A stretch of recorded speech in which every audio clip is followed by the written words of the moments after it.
think we'll let him on. His wife's name is Cindy, for those of you who missed it. A former Rotarian. And a delightful lady she is. And when we had our gathering for the people going on the trip to Scotland and Ireland, Cindy told me she wants to come back. So we will welcome her back with open arms.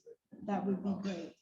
Okay, we're going to switch now, and we've got some updates after our speaker, but I want to make sure Carol has enough time. Carol, please come and take the mic with Joanne. Joanne's going to do a little more story. So here we go. Do a quick introduction. So Carol is the executive director of the Achieve Center and has held this position since it was established in 2007. She has been a marriage and family therapist for over 38 years, specializing in pediatric health and developmental care. She is joining us this morning to discuss the work of the Achieve Center and the amazing things that she's doing there with the amazing children and families. With that, please help me welcome Carol Buckley.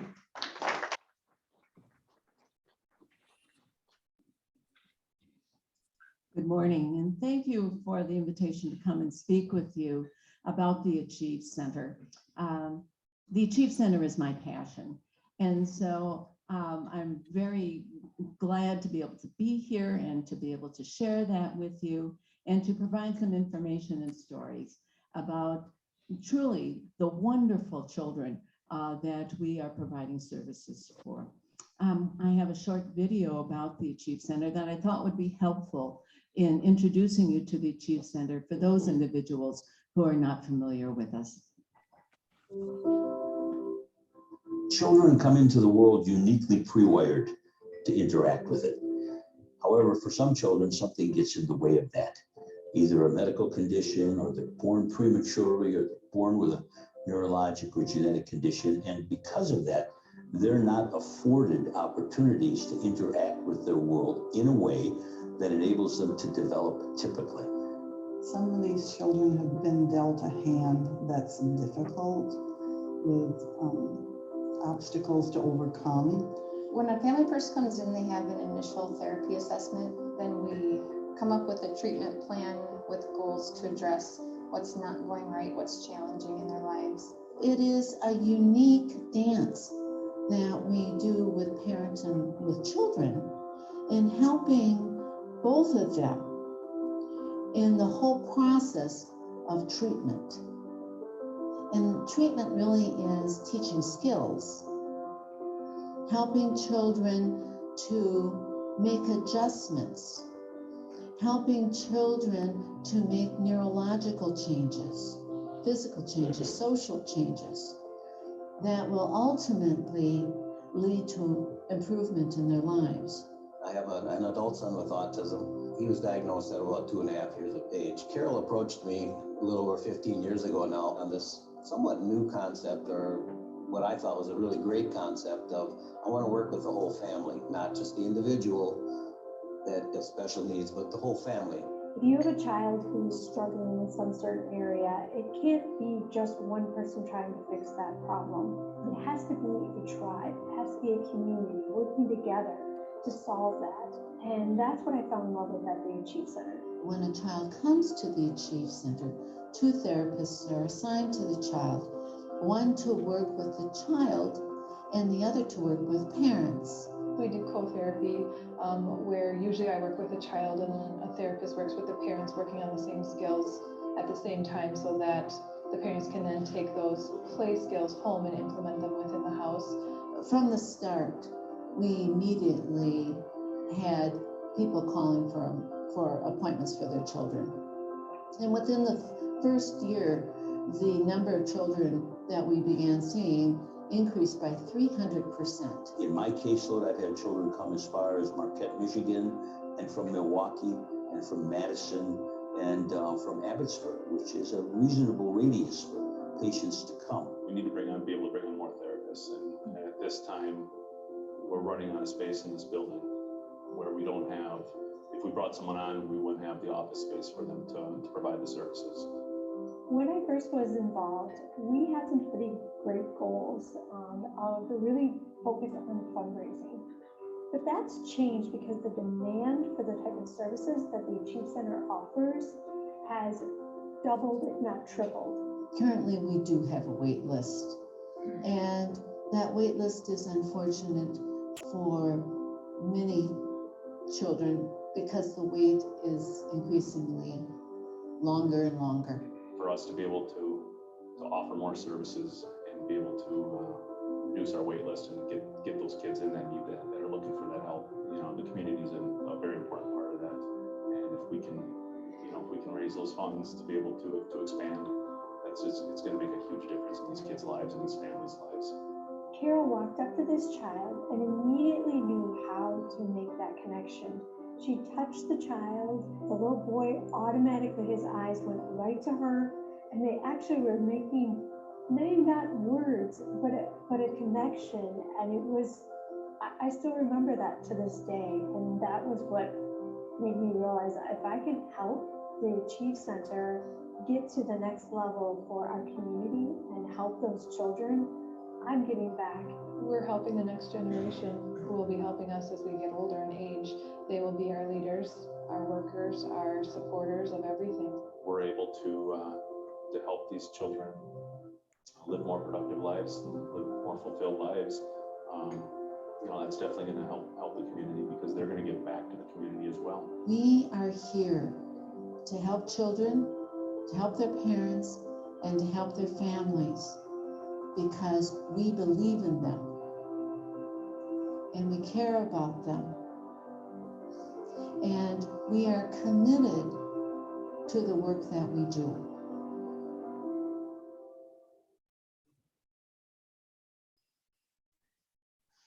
I have the best job in the world.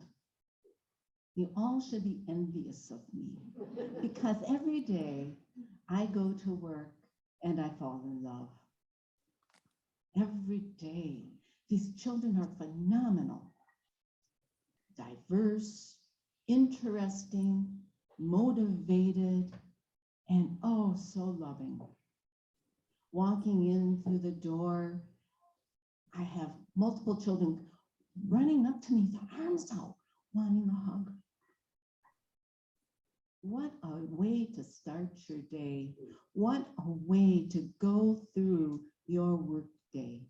I don't think I'll ever retire. Don't tell my husband. But it's true. The Achieve Center has filled a spot here in Wausau. It fills a spot in Wisconsin. We are very unique. There really is no place in Wisconsin that provides the level of care that we do. We provide assessments, we provide treatment, we provide support, and we provide community outreach. We work with children and their families, and that's the key, the families. Parents are the primary therapists of their children.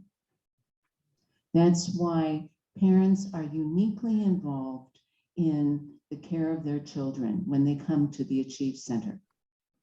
When a child walks through the door, they're walking through the door with both parents, hopefully, and at least one parent or foster parent or a grandparent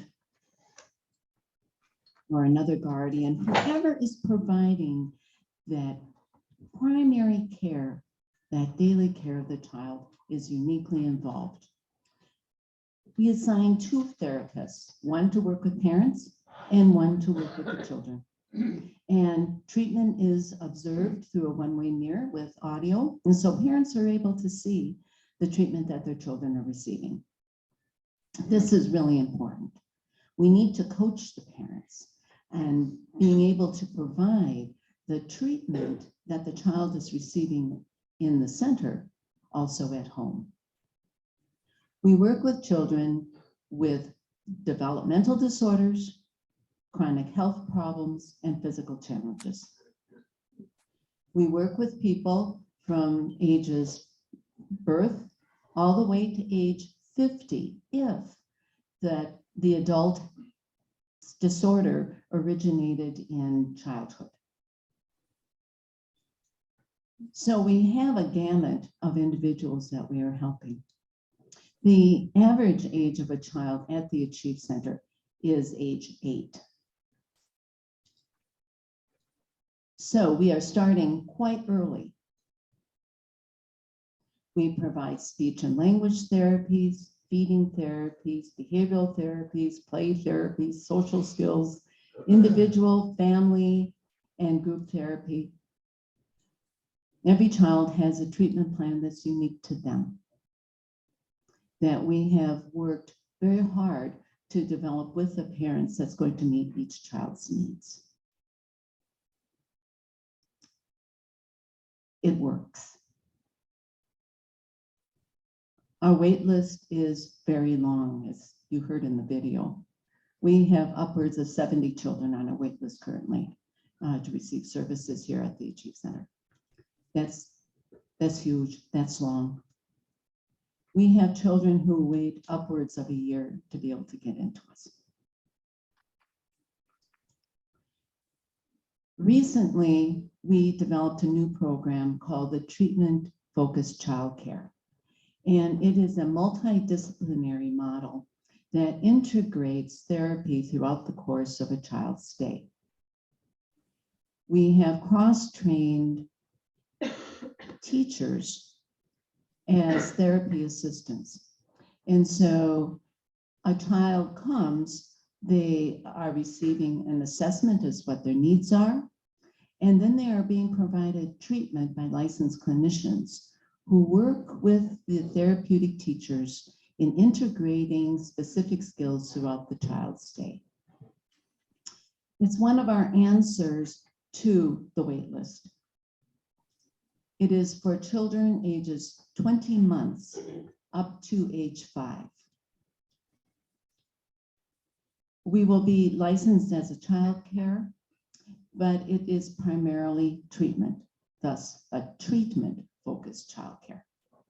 And we'll be able to take up to 30 children, which, to be quite honest, is the tip of the iceberg. What's interesting, and I got some, just some real simple facts, is that there are approximately 31,188 children in Marathon County. Per the Department of Health Services for the state of Wisconsin, 1 in 53 children have a developmental disorder in Wisconsin. And that would mean that approximately 588.5 children in Marathon County have a developmental disorder. Now, we treat not only developmental disorders, but also chronic health problems and children with physical challenges. And those numbers do not include those two categories. Unfortunately, I'm not quite sure how to capture those numbers. But with the wait list, and primarily most of our children come from within a 30-mile radius of Wausau for regular treatment. Though, to be honest, we do have parents coming from the UP once a week, bringing their child down for treatment. We also have some parents that are coming up from as far south as Madison to receive treatment with us too. But the majority are within this 30-mile radius of Wausau, which primarily means Marathon County.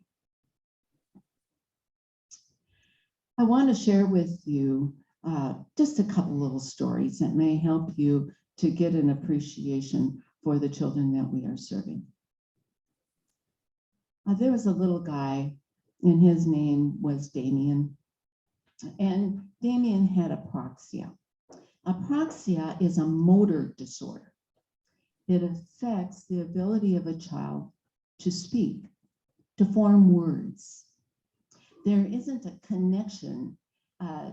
There aren't the neural pathways yet connected from the brain through the central nervous system to the different muscles that control the tongue, the face, the lips, all of which are fundamental in us being able to form sounds into words.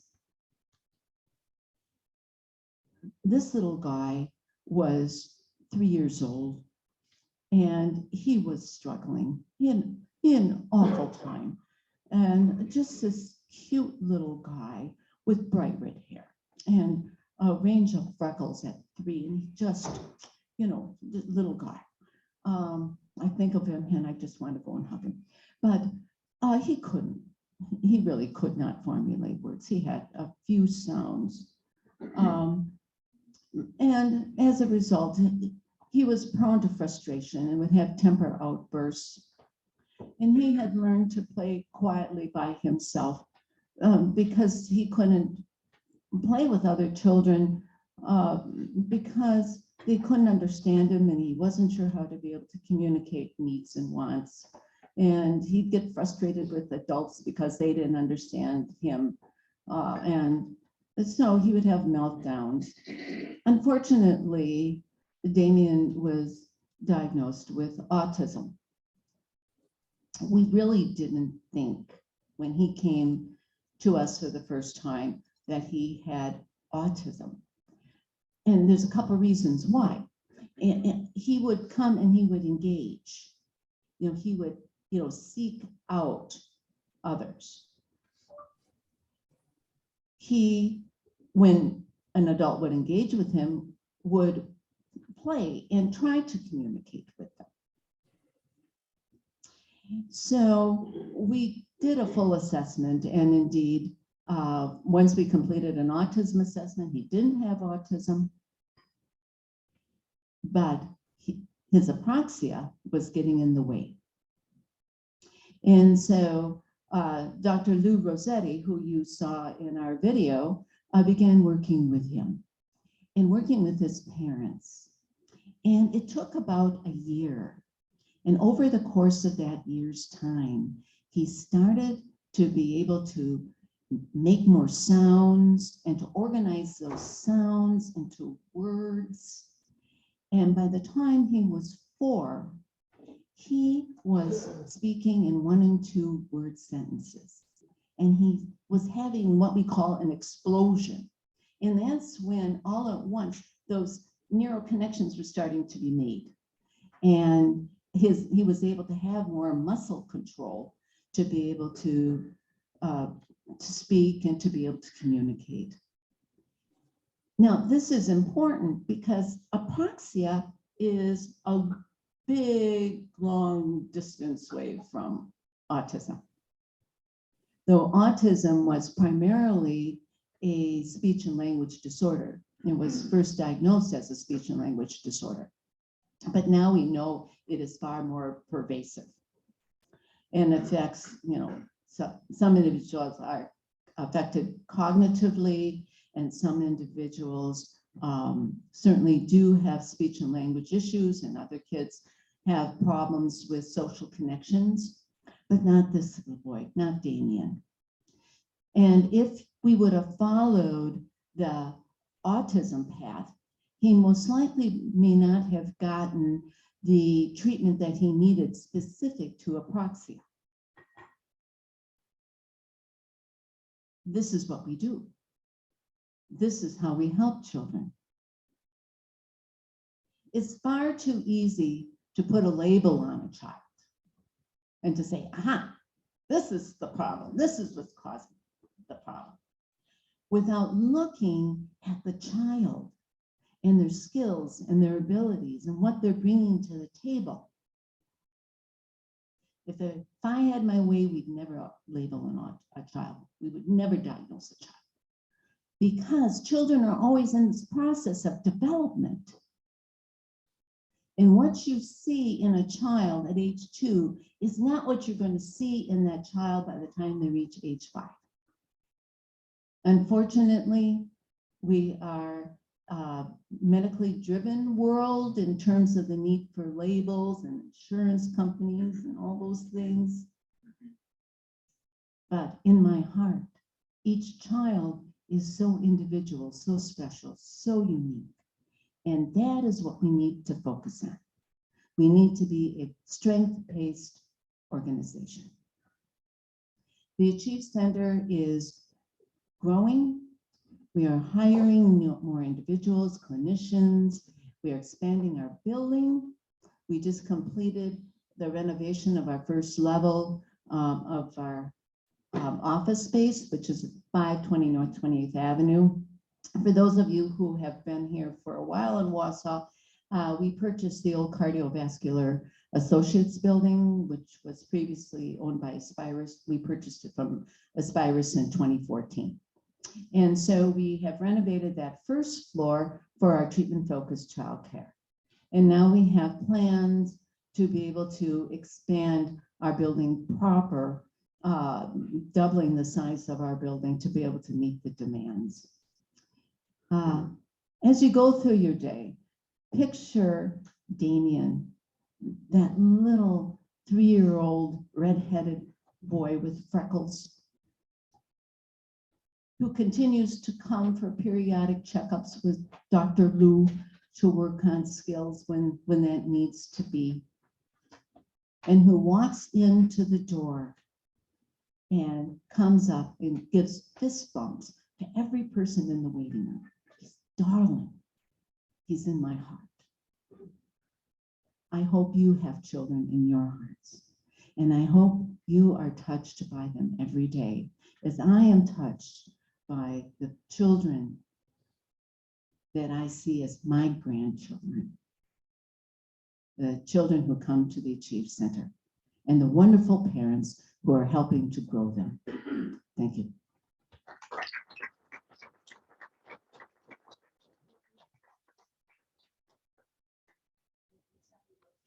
This is a gift for you for coming today. It is a Wausau Rotary cup. And then on the back, it does have the statue, the kite statue that's downtown.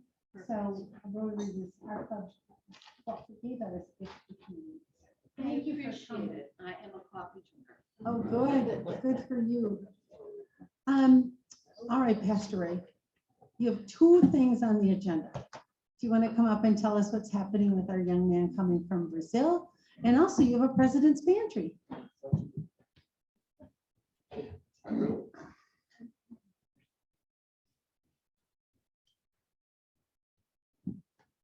Iago has received his visa, and within the next 7 days should be able to get the visa. Right now, he has his plane ticket as far as Miami, I understand, which I said, that's a little far from central Wisconsin. So we had a little conversation about that. So he's getting the next ticket to get here. But as many of you know, getting from Miami to central Wisconsin is not easy. So, but he's looking forward to it. He has been in, he and his family have been in contact with the Bublets, who are going to be taking care of him as his first host family. Again, we're still in need of another host family that would start approximately on January 1st and continue till he would leave, more than likely in the 2nd week or 3rd week of July. So please talk to your friends, people at church, acquaintances, whatever, because you'll find out there are people like me that like having 16 of them in their home. Okay. Now, my wife and I, as I said, were in Idaho, and it's a beautiful state. And Sandpoint, for many of you, that's where all the granolas live. They were all the ones that went up, and there's artists coming out of your ear. Well, we happened to go to town to go to my favorite store. Well, they were closed because there was an art fair. So, you know, I always like, you know, I'm a dish guy. So this caught my eye. It's a bowl that was made by artists, and it has a moose on it. And moose have always somehow been in my heart. So this will be going into the President's Pantry. That's all I have. Please don't drop this hole. You can't replace the set.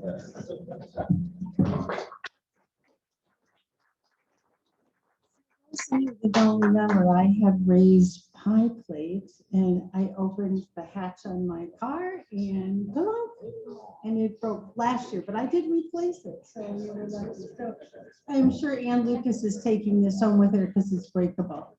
All right, a couple of more things. Nate Birchley, just a real quick comment about mobile meals. Do you have a few words of encouragement? I think, Ken, your comments about mobile meals this morning, if you want to look at the service above self and touching the hearts of people, that it was one. Kent did a good job talking about it, but we are always in need of more people to help out with mobile meals. It's an hour and 15 minutes of your time on Thursdays. As Kent said, it's amazing. You meet a lot of great people who are truly grateful for our service. So if you're interested, I am going to be doing it at 11 o'clock today. If there's anyone who wants to come to learn the ropes, I will show you. I can meet at Aspirus and run you through. So reach out to me, and then Mary is keeping track of a long list too. If you're not available today, sign up and contact Mary. Thanks, Nate. Appreciate that. I know going with Carrie Logeman one day, it was fun. It was entertaining, first of all, chatting with Carrie, but also very important to be doing the service to the community. Hey, Jean, Yes, and I'll make a pitch. I know that Gary France and Pat Kinney are a team of two. And so when one went out, the other one couldn't do it. We were faced with the challenge of maybe not being able to deliver. So I will ask everybody in this club, and I will challenge you, if you only do 1 hour of service a month, get yourself on a mobile meals team so that people rotate. The route we have now is in a lot of different places across town, and it is far easier for two people to do that team, to do those deliveries. I mean, I did it with Jim Wausau, and I filled in for Pat and Gary. Jim